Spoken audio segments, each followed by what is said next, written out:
Hello, my name is Tanay Tiwari and welcome to Buzz This Week, a show जिसका आपको उतना ही इंतजार रहता है जितना जसप्रीत बुमराह को होगा जिमी एंडरसन का थर्ड टेस्ट में। अब इसके पहले आप मेरे ऊपर बाउंसर्स डालने लग जाओ, we've got a lot to cover on the show this week. IPL 2021 ins and outs. T20 World Cup 2021, the preps begin. What next for Afghanistan Cricket and India's domestic calendar revamp? They say change is the only constant, and in a COVID world, ins and outs of every IPL team, or perhaps every team, is also a constant. Which is why, before the IPL season begins in the UAE, the second half of it, teams have already gone. So far, the biggest list of replacements has come from the Royal Challengers Bangalore, where 3 players have been inducted into the side. Vanindu Hasaranga, Dushmantha Chameera and Tim David. Now, while you've seen a bit of Vanindu Hasaranga and Dushmantha Chameera in that India vs Sri Lanka series, Tim David is, well, an unknown entity. The 6'5" Singaporean of Australian descent is though a big hitter. He's played in the Big Bash League for the Perth Scorchers as well as the Hobart Hurricanes, and when he hits them, they stay hit. बड़े लंबे छक्के लगाता है. As for the Rajasthan Royals, उनके लंबे छक्के लगाने वाले छुट्टी पर हैं. Josh Butler, who'd hit a century in the last game for Rajasthan Royals before the suspension came about, will not join the squad in the UAE because him and his wife are expecting their second child in around the same time. Ben Stokes has already taken an indefinite break to nurse his mental health as well as that finger that he injured while playing in the IPL earlier this year. Jofra Archer is anyway out for the rest of the year, which means Rajasthan have plenty more replacements to make. They've announced one in the name of Glenn Phillips, but fans of other teams, Rajasthan Royals ka mazak udana without looking at their potential middle order is not funny, because they may end up playing Sanju Samson, Liam Livingstone and Glenn Phillips in that middle order. And judging by the form that Livingstone and Glenn Phillips are in, you may be in for some fireworks. As for other teams, Punjab Kings have announced that they will draft in Nathan Ellis as a replacement for Jai Richardson and Riley Meredith, both of whom will not rejoin the squad for the latter leg of IPL 2021. Now, Ellis has risen and how. He was on the fringes of Australian team, then made his debut, took a hat-trick on debut and has now also made a cut as a reserve in Australia's T20 World Cup squad. As for other teams, Chennai Super Kings are expecting that Josh Hazlewood will return for the latter leg of IPL 2021, which is a very happy news for the MS Dhoni-led side. But there's one team that has already hit the ground running and is practicing. They're the Mumbai Indians in the UAE. By God, ये pictures देख के ना excitement और बढ़ते ही जा रहा है. And it seems like there will be no end to this excitement because days after the IPL ends, the T20 World Cup 2021 will start. Yes, the T20 World Cup for the first time in 5 years.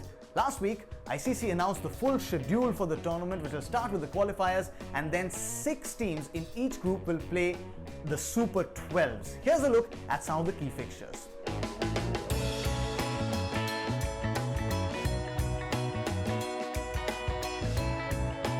When there are fixtures, you know the squads are going to be announced as well. New Zealand announced their squad in the week gone by, as did Australia, and the big guns have marked their return. David Warner, Steve Smith, Marcus Stoinis, Glenn Maxwell and Kane Richardson all mark a return to the squad, while Dan Christian, Nathan Ellis and Daniel Sams will play as reserves. This will give Australian fans a very familiar feel because this was more or less the team that won them 9 out of 11 games in 2019 and 2020 before the pandemic struck, and they made it for the first time to the number 1 T20I rankings on the ICC rankings. And then it went like this. Ever since then, they've lost 5 series on the trot, including their first ever loss in a bilateral series to Bangladesh. They've only won 6 out of their 21 T20I games in the year gone by, and the pressure is mounting not only on the players but also on the coaching staff, especially their head coach Justin Langer. And if there's pressure on JL, there's also pressure on JR, Joe Root, जिसका caller tune ना मेरे हिसाब से होना चाहिए सारी दुनिया का बोझ हम उठाते हैं. Because it seems like the entire English team is dependent on that one man. The day Joe Root does well, they do well. Joe Root doesn't do well, they don't do well, and they've tried to make amends for that. they've announced a few changes heading into the third test at Headingley. David Malan is back, as is pacer Saqib Mahmood, while Zach Crawley and Dom Sibley, two players who've had a torrid English summer so far, have been let go. As for Jack Leach, he remains on standby but has been released to play for his county. The political turmoil in Afghanistan has drawn attention from across the globe, and now it seems like cricket isn't untouched either. There are pictures doing rounds on social media that show that the Taliban entered the Afghanistan Cricket Board's office in Kabul in presence of former cricketer Abdullah Mazari. The CEO of the ACB, though, Hamid Shinwari, clarified that Afghanistan cricket will continue to function as normal irrespective of the political climate in the country. Although a closed airspace in Kabul means that they might have to find other ways to reach Sri Lanka for their next series. As per reports, it is now expected that they will travel first to Pakistan, then take a flight to Dubai and then go to Sri Lanka. While their star players Rashid Khan and Mohammad Nabi sent out messages of support for their country. Rashid was seen sporting the Afghan flag on his cheeks while playing in the 100, while Mohammad Nabi also tweeted out in support of his country. Whatever the political turmoil, all that we can hope for is for peace to prevail in Afghanistan, as well as for Afghanistan cricket to continue churning out the talent that we've all grown to love over the years. We've also grown to love the Ranji Trophy over the years because it gives us a glimpse into the talent pool of Indian cricket. But last year we were deprived of it. This year, it was all set to begin on November 16th but will now begin on January 5th after various state associations demanded from the BCCI a little more time to prepare.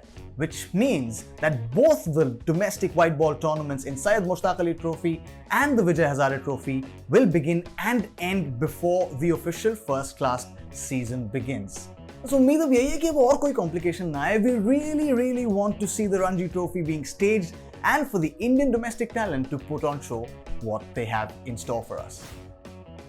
The 100 though had a lot of fun in store for all of us. When it started though, there were skeptics around saying that it was perhaps complicating an already complicated sport. And while there are still nitty-gritties that the 100 can iron out, it has delivered on its promise of bringing to us some really entertaining cricket. The women's 100 champions were Oval Invincibles, while the Southern Braves won the men's 100 championships. What is it that you liked about the 100? I'll go first.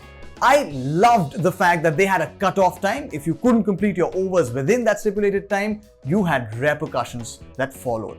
That is amazing. I think that is something that can be implemented across all other formats. Keep the over rate as paramount and ensure that every team that doesn't fall within that period of time, you penalize them. What is your pick? Tell us using #Buzz this week on Twitter. Let's get some conversation started. Your Buzz challenge this week is a little special. There are reports now that Indian head coach Ravi Shastri may be on his way out after the T20 World Cup. If that happens, who would you like to see become India's coach? I know your answers. I know a few of them, but tell me all of them. #Buzz this week on Facebook, YouTube, Twitter, Instagram. हम सब जगह आप भेज दो. That's all that we have for you on this episode of Buzz This Week. Until next week, ponder about how cool is Mahela Jayawardene. Ever since he came to the Mumbai Indians, he's delivered trophies after trophies, and now with the Southern Brave in the 100 as well. Maybe he's the answer to your Buzz challenge, or maybe not.